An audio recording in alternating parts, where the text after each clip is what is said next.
வணக்கம் அன்புக்குரிய பாச தமிழ் உறவுகளே. எங்க அம்மா பத்த கிளவி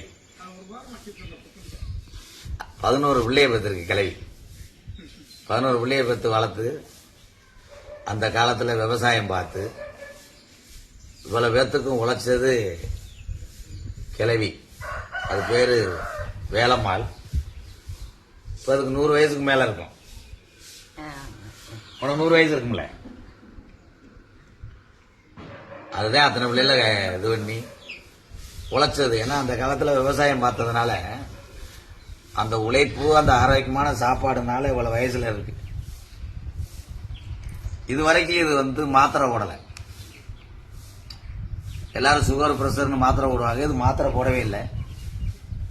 அவ்வப்போது இந்த வெத்தலைக்கு அவ்வளவு ஒரு ஆரோக்கிய குணம் இருக்குன்னு சொல்றாங்க.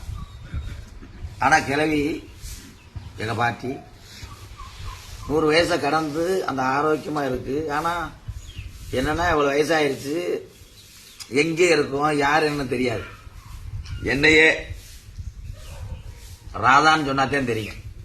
இப்ப கிளவிட்ட காசு கொடுப்போம், எவ்வளவுன்னு கேட்போம். சரியா சொல்லுதானு பாப்போம். இது எவ்வளவுதா? இது எவ்வளவு சொல்லு. இது எவ்வளவு காசு இருக்கு? இது எவ்வளவு? 5 ரூபாயா? 100 ரூபா. பாரு, 100 ரூபா தெரியுதா? இது இது இது மஞ்சத்தாள். 500 ரூபா இல்ல, 200 ரூபா.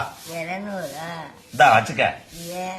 இத வச்சு பெரிய லெவல்ல வீட கட்டி அந்த வீடு பால் காய்ச்சிக்க. நீ அதுக்கு அதெல்லாம் எதுவுமே தெரியல.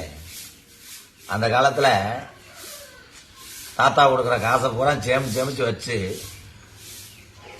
அப்ப தெரிஞ்சது இப்ப தெரியல. பாத்தீங்களா? அந்த வயதாக என்ன ஆகும்னா ஞாபக சக்தி குறையும். அவங்களுடைய செயல்பாடு பூரா குழந்தை மாதிரியே இருக்கும்.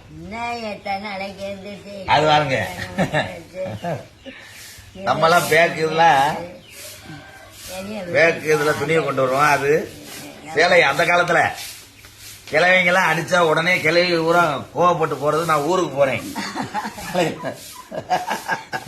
இப்படித்தான் போகுங்க. ஒரு 4 கிலோமீட்டர் நடக்கும், சரின்னு திரும்பி வந்துருங்க. இங்க பாருங்க, இதுதான் அதுக்கு பேக்கு. விரிச்சு படுக்கணும், கொண்டு பாடு படுக்கவும் இல்லை. அப்படியே கக்கத்துல சரி, நன்றி உறவுகளை, வணக்கம்.